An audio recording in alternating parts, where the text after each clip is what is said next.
Okay, good day mga ka-Airsoft, good day mga kabigman. Okay. Hello po, shoutout po, good morning kay Sir Kiko Balboa of Halahala Rizal. Okay? Ngayon mga ka-Airsoft, Mabilisan Vlog, episode 19 po tayo. Dito sa Mabilisan Vlog, mabilisan. Came from the word itself, mabilisan. No? I-discuss natin dito yung mga pros and cons ng bawat unit para mas lalo maintindihan ng ating ka-Airsoft kung ano nga ba yung pinagkaiba ng unit na kinuha niya versus dun sa unit na hindi upgraded versus sa upgraded. Okay? Ang unit ng ating ka-Airsoft, Mr. Kiko Balboa, Halahala Rizal, ay Glock 17 Gen 5. This is the WE. Okay?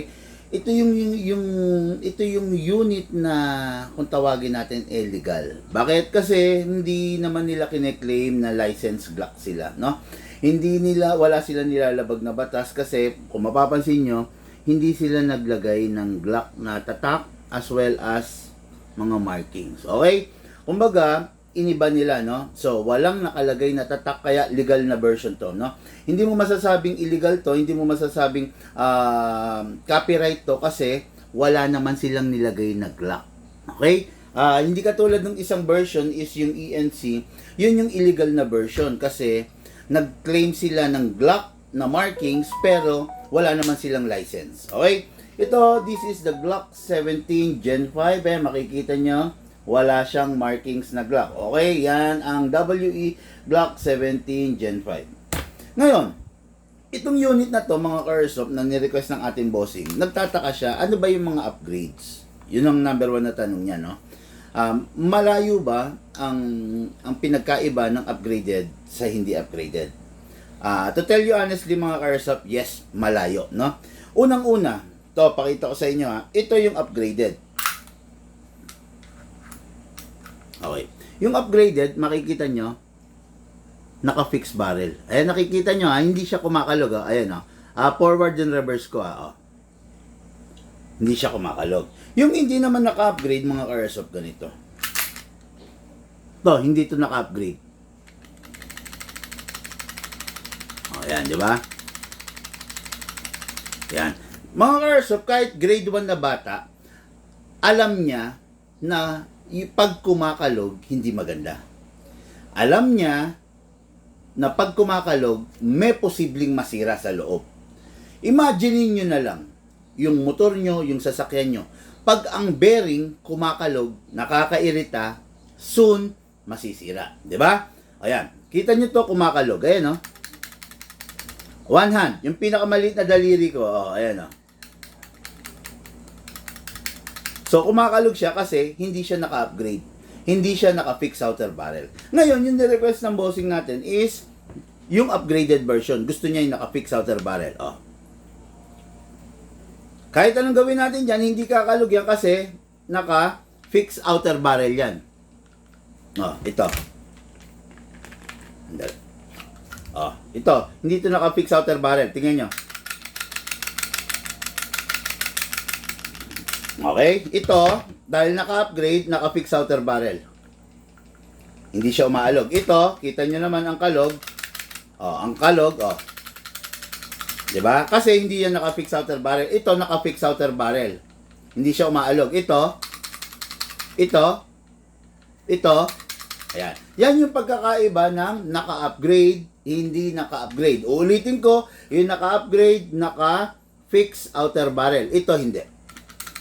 Okay. Isa pa sa mga upgrade nito ay yung fine tuning. Sa fine tuning, yung ginagawa natin, tinotono natin yung mismong nozzle, yung mismong output valve para magkaroon siya ng katipiran pagdating sa consumption sa gas. Okay? Isa pa sa upgrade dito is yung trigger job. Lahat ng mga moving parts ginagalaw natin, inaayos natin para maging synchronize siya dun sa bawat isa. Walang delayed, walang advance, lahat kailangan synchronize. Sabay-sabay halos gagalaw. Okay. Tapos na tayo sa fix outer barrel, tapos na tayo sa fine tuning, tapos na tayo sa trigger job. Ngayon, isa pa sa upgrade nito is enhancement of the pig bore nozzle. Okay? This is an example of the original nozzle and this is the example of the big bore nozzle. Okay? Hindi siya naka big bore nozzle. Okay? Yung stock niya, in-enhance natin. Inahalintulad natin, niluwagan natin na kasing luwag, kasing laki ng big bore nozzle. Okay? Ayan ha. Ito yung ordinary enhancement, enhance into a big bore nozzle. Pag stock ang nakalagay na nozzle, i-enhance natin into a big bore. Pag big bore naman na nakalagay, i-enhance big bore nozzle. Big bore nozzle natin.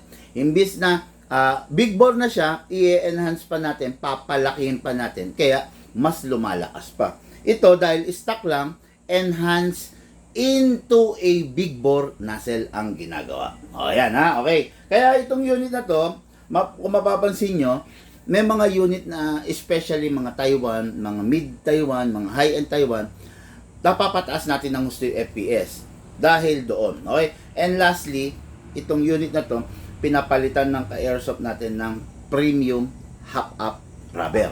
Okay? Sa hop-up rubber, ang main role ng isang hop-up rubber, yung ordinary hop-up rubber, ang main role niya is to hold the BBs. Para yung BBs hindi sumuka. Para yung unit mo, pag tinataob mo, hindi siya susuka ng BBs. Yun ang pinaka-main role ng hop-up rubber. Pero, pinapalitan to ng premium hop-up rubber, kaya hindi lang basta i-hold niya yung BBs. Meron rin siyang features na binibigyan niya ng pektos yung BBs. Ang BBs natin, pag lumipad sa hangin, hindi dapat diretso. Mas maganda yung BBs natin pag lumilipad sa hangin, may pektos. Yan. Yun ang role ng isang premium hop-up rubber. Binibigyan niya ng pektos yung mismong BBs para hindi siya kontra sa hangin. Kumbaga, nilalamon niya yung hangin. Okay? Mas maganda kasi ang lipad ng BBs pag hindi niya sinasalag yung hangin.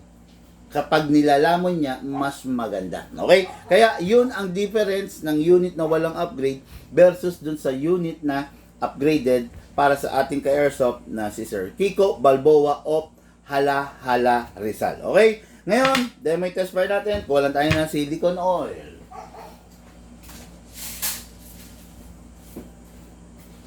Okay, madalas nakikita nyo ginagamit natin sa mga unit natin is number 1, the silicone oil. Reloader, speed loader with BBs at saka green gas. Yan talaga, no? Yan yung mga basic consumables ng ating airsoft. Okay? Number 1, press the valve, pindutin ang valve, then spray. Okay? After that, dito sa ilalim, spray din. Okay. Kunin natin yung unit, mga airsoft, no?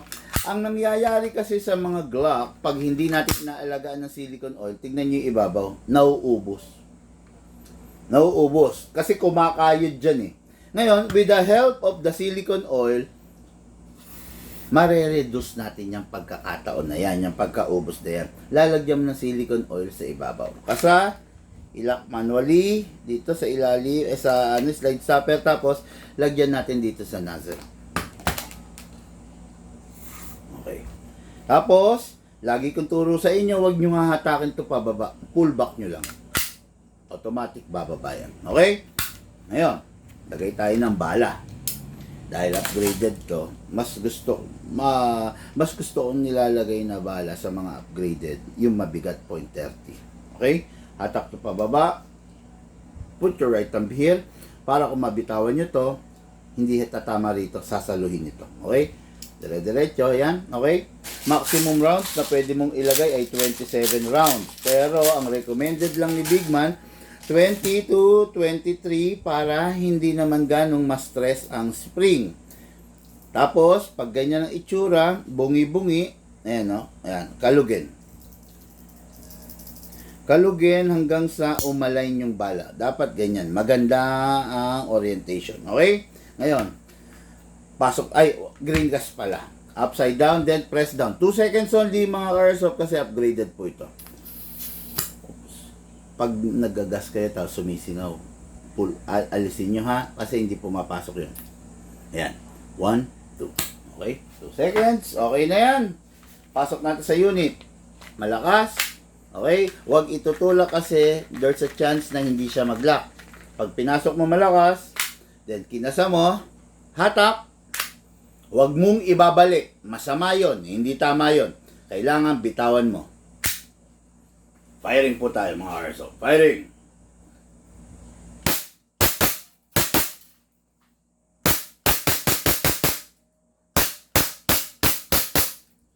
Open slide.